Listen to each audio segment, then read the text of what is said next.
Hey guys, today we're going to replace the starter on this 2008 Subaru Outback with the 2.5 non-turbo 4-cylinder. If this video is helpful, can you just hit that thumbs up button? Helps me out a lot. First thing we're going to do is unhook our positive battery cable. You can unhook the negative if you want to. Alright, next we are going to come down here and you can see there is a wire right here, the signal wire. We're going to unplug that. So you've got that unplugged. And next we're going to take this rubber boot off from the end here, and you're going to take off this 12mm nut right here. Let's see if we can focus. There we go, right there. We're going to take that nut off and take this cable off.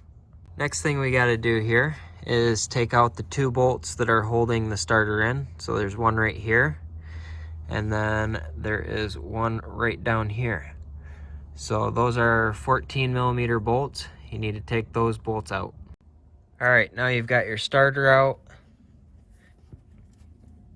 or loose. Move this hose and that body ground, and you should be able to sneak that starter out.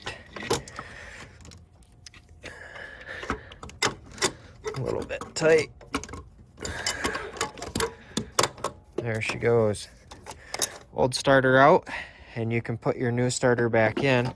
I'll have links in the description below where you can get a new starter on Amazon, some other things you might need. If this video is helpful, can you just smash that thumbs up button? Really helps me out a lot. And I hope you have a great day and good luck.